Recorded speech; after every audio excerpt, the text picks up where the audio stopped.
Fíjate, imaginemos por un segundo este escenario. Son las 3 de la mañana de un domingo. Alguien está en pijama, tomando un café en la sala de su casa y desde su computadora manda un documento oficial al gobierno. Ajá. Y lo loco es que, legalmente, ese simple clic tiene exactamente el mismo peso, o sea, la misma validez, que si esa persona hubiera hecho, no sé, 3 horas de fila frente a una ventanilla física para entregar un folder Manila con sellos.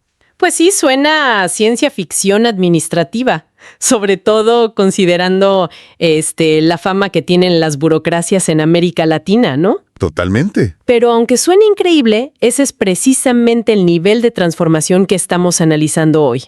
No es un invento, es algo que ya está en marcha. Exacto. Y para entender cómo se logra esa magia, pues vamos a sumergirnos en una pila de documentos fascinantes. Nuestra misión en esta inmersión profunda es desentrañar el Decreto Legislativo 1412 de Perú. Mejor conocido como la Ley de Gobierno Digital. Esa misma.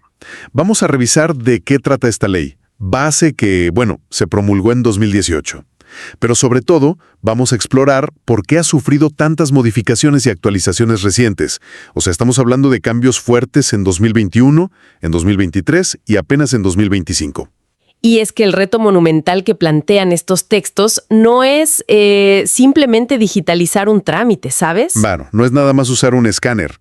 Exacto. No se trata de escanear un papel y subir un PDF a una página web mal hecha. Es un cambio de paradigma normativo y tecnológico. Fíjate que otorga, por primera vez, una equivalencia funcional completa al mundo digital.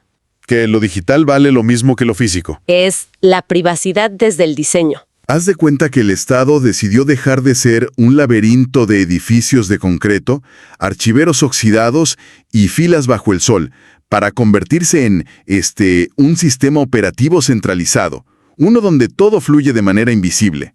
¡Qué buena analogía! Y para entender esta evolución, pues hay que mirar el decreto original de 2018. Si leemos las fuentes, ahí se establece el marco de gobernanza digital para los 3 niveles de gobierno. Nacional, regional y local, ¿no? Sí, los 3. Y define conceptos muy interesantes, pero el que más resalta es el de ciudadano digital. Me llamó mucho la atención eso del ciudadano digital. Es que es clave, porque saca a la persona de esa posición pasiva, de ser un simple administrado el que solo recibe órdenes o hace filas, y la coloca en el centro. El ciudadano digital es aquel que ejerce sus derechos, pero también sus deberes, en un entorno seguro.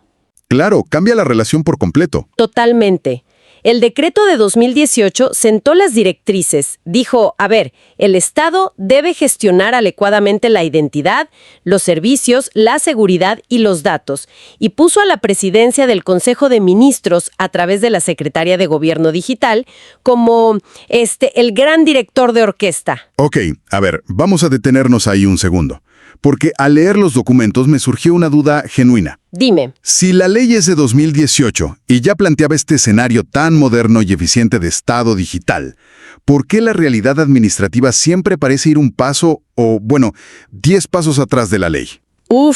La clásica brecha entre el papel y la realidad. Sí, porque da la impresión de que el decreto original era una carta de buenas intenciones, pero a la hora de ir a hacer un trámite real, la gente seguía chocando con pared. ¿Qué le faltaba a este decreto de 2018 para funcionar en la práctica? Pues mira, le faltaba el mecanismo para forzar la realidad. Podemos pensar en la ley de 2018 como el esqueleto de un edificio. Ok, el esqueleto. Sí, tenía los principios, las definiciones y establecía quién mandaba.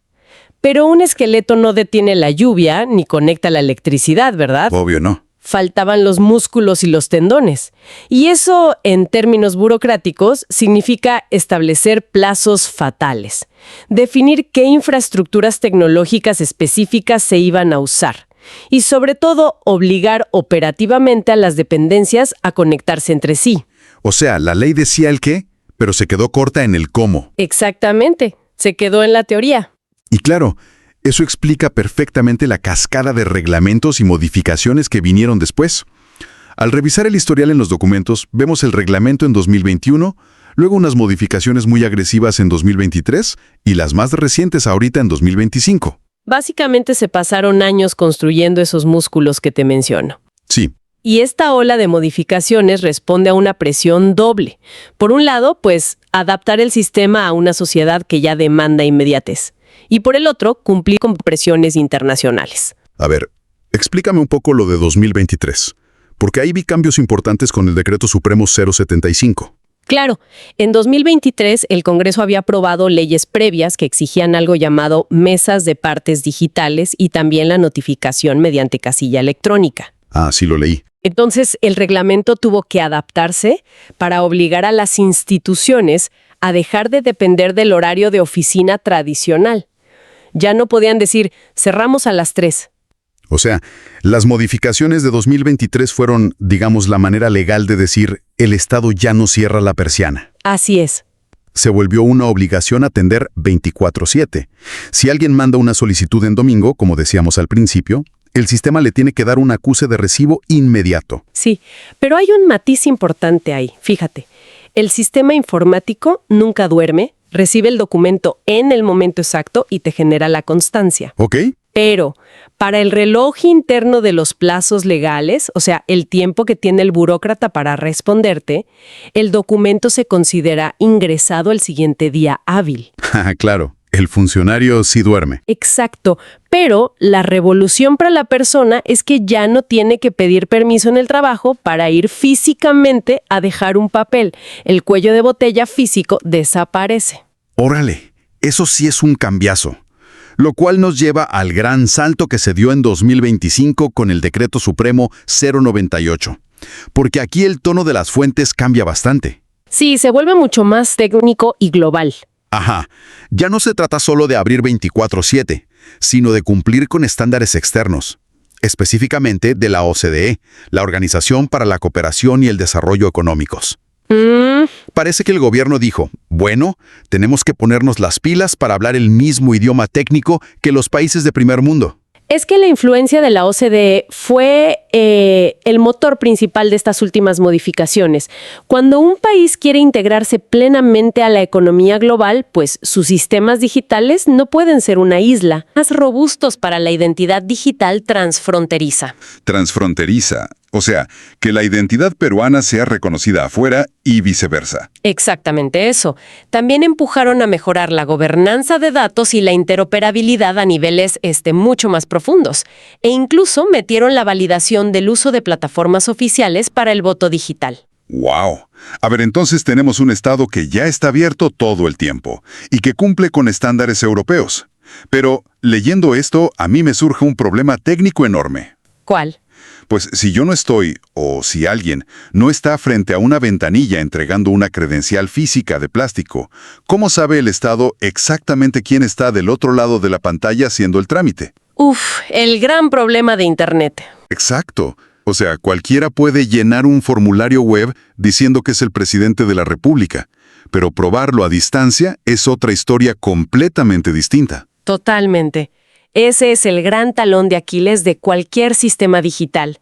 Y por eso las fuentes le dedican tanto, pero tanto espacio a la identidad digital y a los servicios digitales. Tiene sentido. Para que la Mesa Digital Perú, que es este sistema integrado que recibe documentos todo el año, funcione, pues necesita certeza jurídica absoluta de quién está enviando la información. Y por lo que leí, ¿no basta con inventarte un usuario y contraseña cualquiera? No, ni de chiste. El pilar aquí es el Documento Nacional de Identidad Electrónico, el famoso DNIE, que administra el RENIEC. Y para los extranjeros vi que el gestor es migraciones, ¿no? Así es. Pero lo más fascinante de los cambios de 2025, fíjate, es el impulso masivo que se le dio a una plataforma centralizada que se llama idgov.pe. Ah, sí. Haz de cuenta que es como el botón que vemos en Internet de iniciar sesión con Google o con Apple, solo que es la versión oficial del Estado. Exacto. Es un único login, digamos, para probar quién es uno, sin importar a qué ministerio o a qué municipio se esté intentando acceder. Esa analogía que haces funciona perfecto para entender la experiencia del usuario, pero el mecanismo técnico detrás de idgov.pe es aún más interesante. A ver, cuéntame. Actúa como un servicio de intermediación de confianza. O sea, cuando alguien entra a hacer un trámite en el Ministerio de Salud, por ejemplo, no le da su contraseña al ministerio. Ah, no.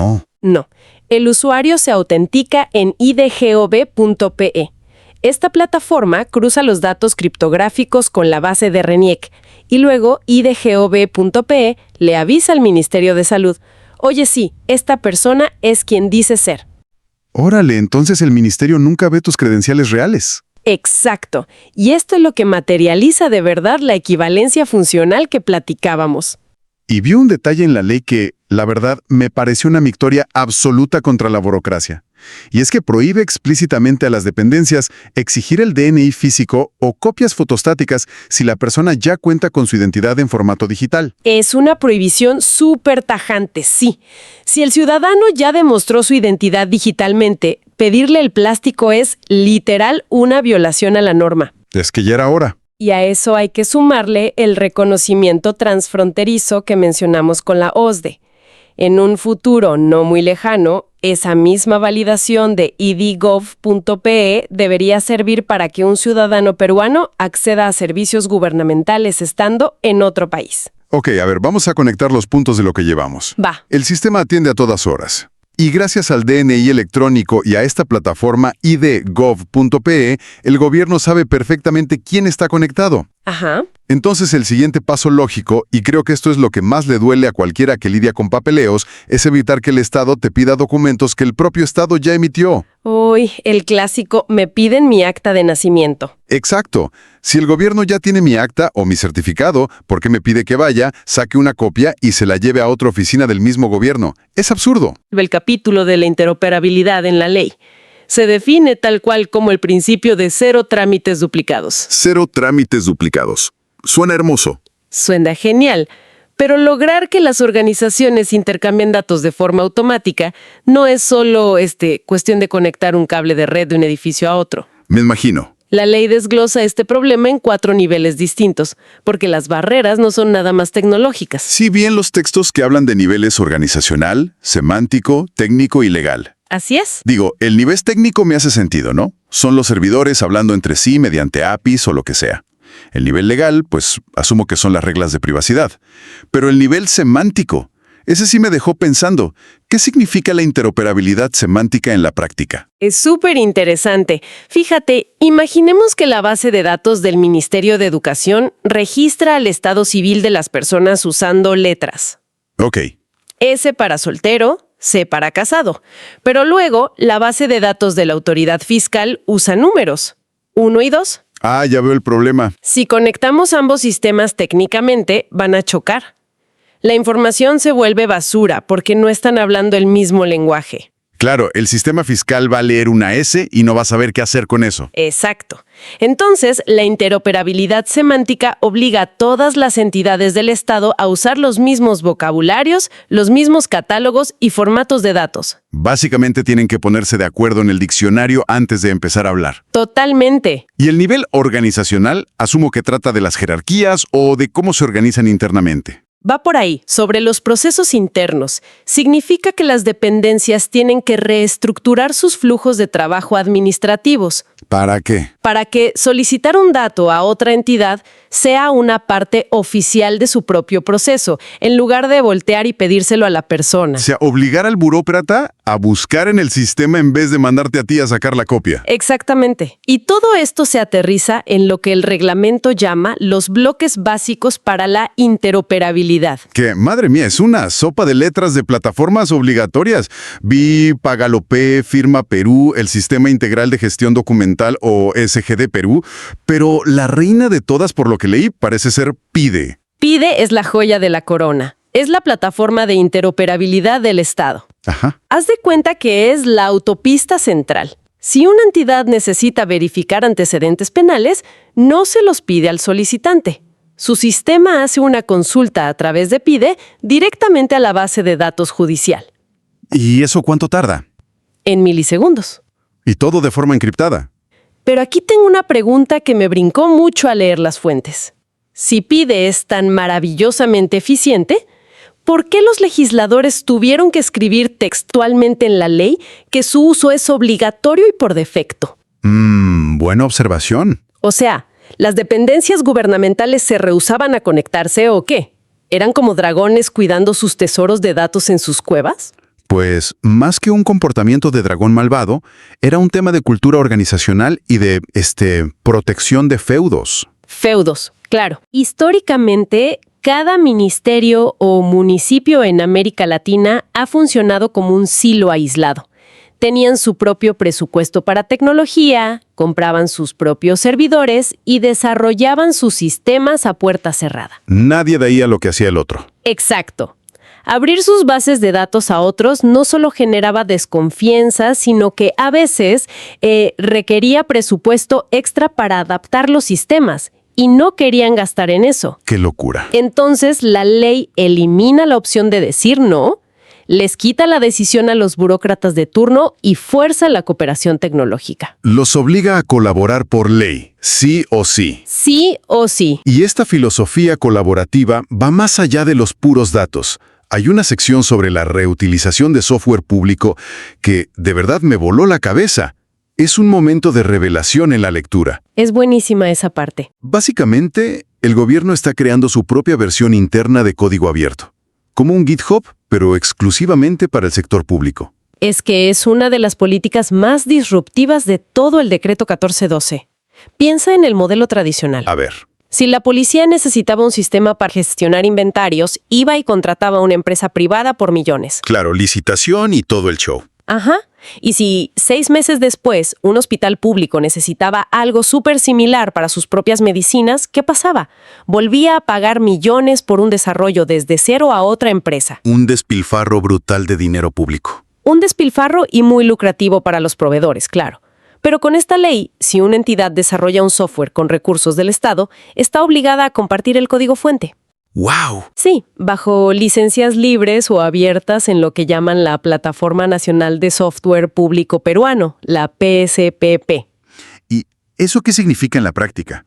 Significa que cualquier otra dependencia puede entrar a esta plataforma, descargar ese código de inventarios, modificarlo según sus necesidades del hospital y usarlo completamente gratis. Es eficiencia pura.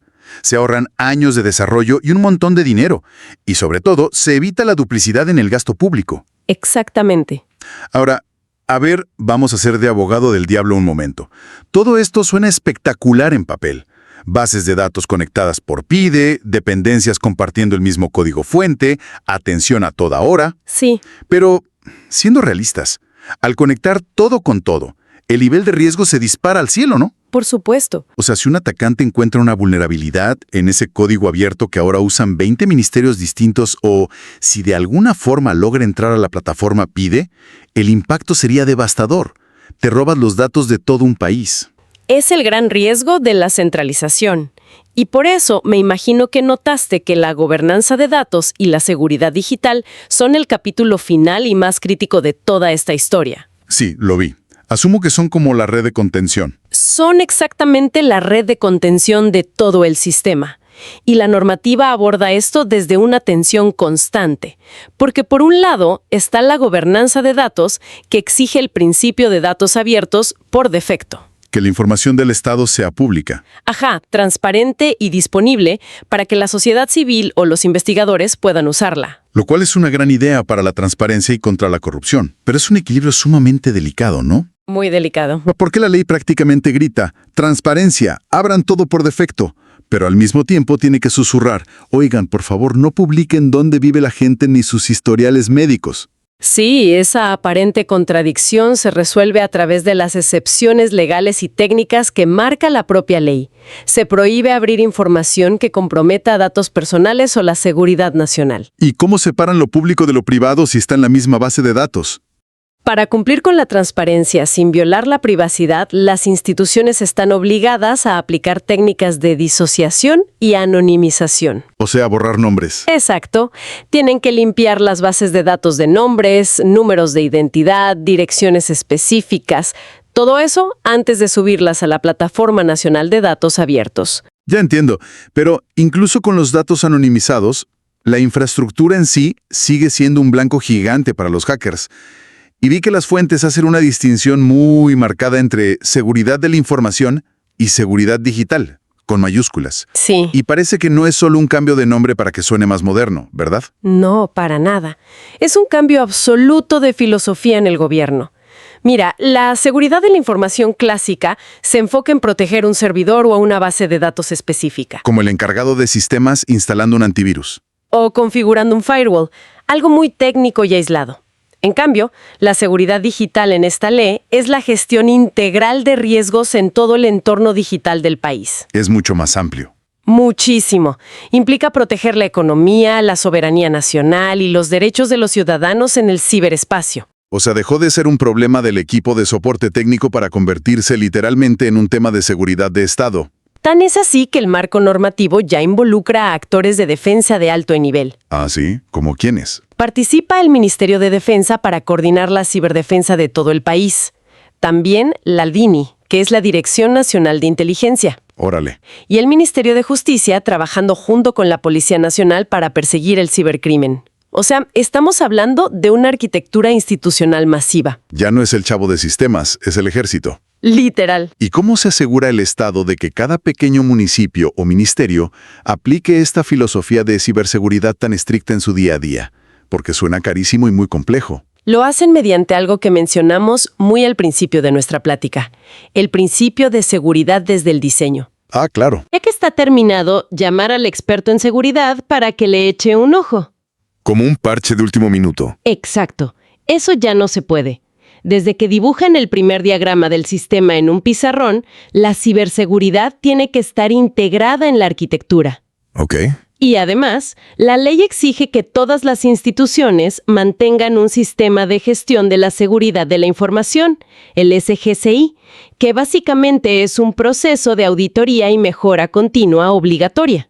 Pues si hacemos un repaso de todo lo que nos cuentan estas fuentes, la magnitud del cambio es innegable. Es un giro de 180 grados. El trayecto desde el decreto legislativo 1412 original, allá por 2018, hasta las modificaciones que acabamos de ver de 2025, pues nos muestra un Perú transformando conceptos que sonaban súper abstractos en herramientas tangibles, ¿no? Totalmente. Pasaron de la pura idea de modernización a la obligación legal de usar la plataforma de interoperabilidad PIDE, de autenticarse mediante idgo.p, de compartir el código fuente y de procesar documentos sin parar todo el año en la Mesa Digital Perú. Todo esto con un objetivo central. Ajá. Aniquilar de una vez por todas los trámites duplicados y construir un Estado que sea verdaderamente eficiente y seguro para el ciudadano. Es que es un avance institucional fascinante, tanto desde la perspectiva técnica como la legal. Lo es, pero fíjate, revisando minuciosamente los documentos y las directrices,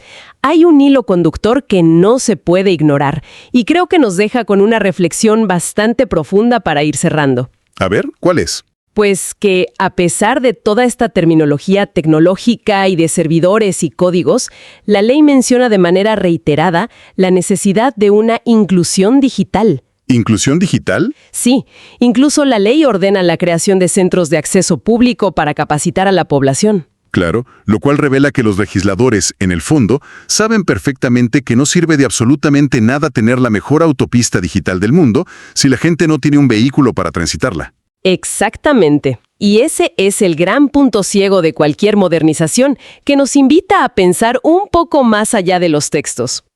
A medida que el Estado se perfecciona en este ecosistema digital, que además se vuelve obligatorio y sin papeles, surge una pregunta inevitable.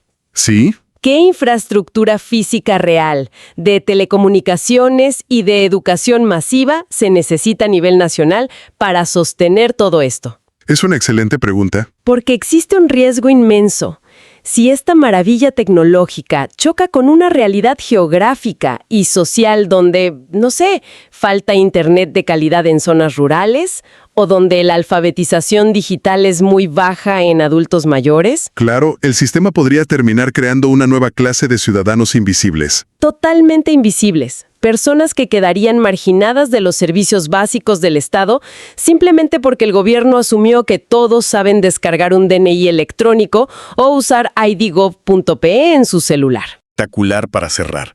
Fíjate, empezamos hablando de cómo esta ley busca derribar un laberinto de paredes de concreto, de filas eternas bajo el sol y burocracia física, para construir un ecosistema invisible y fluido. Ajá. Pero el gran desafío ahora, escuchándote, es garantizar que al derribar esos muros de ladrillo, no estemos levantando accidentalmente muros digitales invisibles que dejen a gran parte de la población afuera.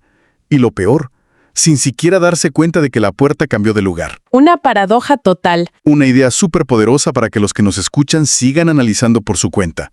Hasta aquí llegamos hoy. Nos vemos en la próxima inmersión.